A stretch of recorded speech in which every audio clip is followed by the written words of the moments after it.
Ouais.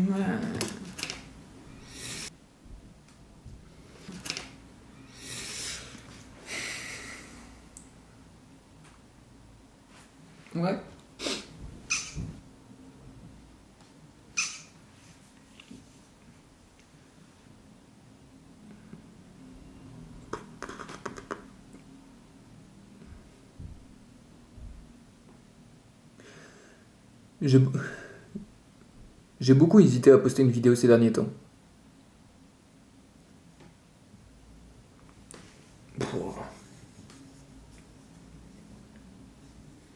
Je la poste, je la poste pas.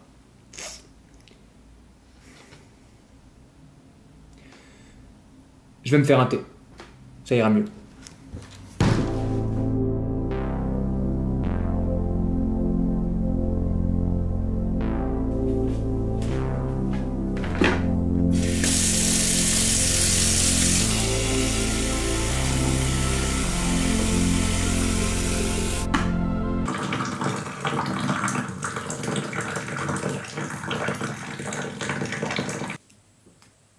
En plus, j'ai un peu mal à la gorge en ce moment. Je pense que ça me fera pas de mal.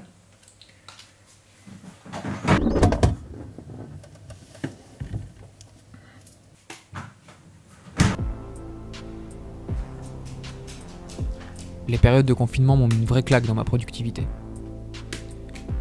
Cette phase un peu insupportable quand t'es à la recherche de l'inspiration.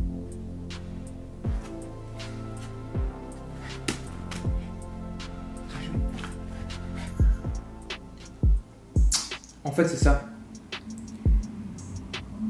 Il faut que je trouve l'inspiration. Il faut que je trouve l'inspiration. Je vais rechercher l'inspiration.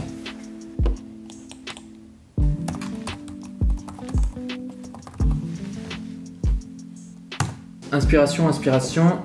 L'inspiration est l'une des phases de la respiration consistant à absorber la... Mais n'importe quoi. Ah, attends. L'inspiration désigne une affluence d'idées stimulant l'imagination et la créativité. Bon, déjà c'est une base. Ok. Donc dans la logique, il faut une idée.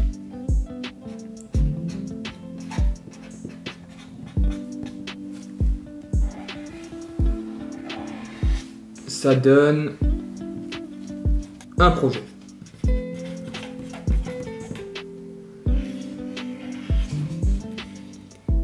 Une idée, un projet. On est pas mal. C'est marrant, hein, mais le schéma là, il me fait beaucoup penser à une usine. En même temps, c'est un peu notre plus grande prouesse technique d'avoir inventé la chaîne de production à la Henry Ford. Quelque chose que l'on prend, qu'on transforme pour aboutir à un nouveau produit. Vraiment, l'unité de production, quoi. Bien sûr que quand l'on imagine quelque chose, on rencontre souvent des problèmes. Et c'est ça la logique quelque part. Et c'est souvent cette étape qui bloque la création de l'idée. Les problèmes qu'on va rencontrer. Pas d'inspiration, pas de création. Pas d'idée, pas de projet. Quand on va essayer de travailler cette idée, on va forcément rencontrer des problèmes. C'est pour ça que je l'ai noté. Une idée, il y a des étapes, on rencontre des problèmes, et forcément à la fin, on aboutit à quelque chose. Bah ouais, en fait, donc c'est ça. Le problème, c'est le problème. Mais je sais comment y remédier. Il y a quelqu'un de très très intelligent qui a dit quelque chose à ce sujet. Es gibt immer zwei... Pas en allemand. Pourquoi il était allemand? Il y a toujours deux solutions à un problème. Signé Kaamelott. Kaamelott. Hein? Pas grave, je prends quand même. Je me suis toujours demandé d'où provenait l'inspiration. À quel moment elle pouvait frapper l'esprit. Le moment où tu ne peux plus penser à autre chose et tu dois l'exprimer. C'est souvent ce moment où tu y penses si fort que tu as envie de le faire de suite. Et le lendemain, tu repenses à l'idée, tu as pensé aux contraintes, et dans la plupart du temps, tu te dis, c'est pas ouf finalement. C'est pas un hasard. Et si l'inspiration, c'était pas quelque chose qui venait par facteur aléatoire, mais quelque chose qui s'entretenait. Deux solutions à un problème. Donc, du problème, on va en tirer le positif, et on va en tirer le négatif.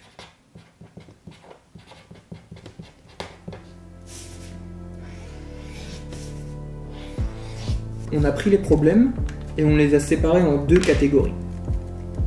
On ne peut pas esquiver. On ne peut pas les esquiver puisque c'est dans la logique des choses. Dans n'importe quelle idée, dans n'importe quel projet, tu vas rencontrer des problèmes. Mais c'est ça l'idée en fait. Et si pour retrouver une inspiration constante, il fallait pas voir ça comme une chaîne de production, mais comme un cycle infini.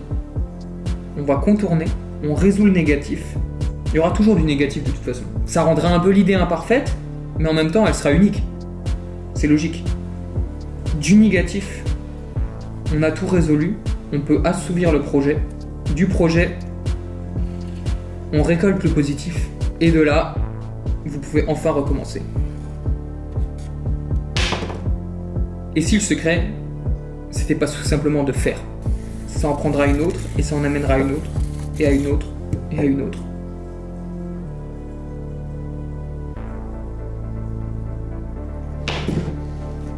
Donc, la prochaine fois que vous êtes en manque d'inspiration, faites n'importe quoi, mais faites-le.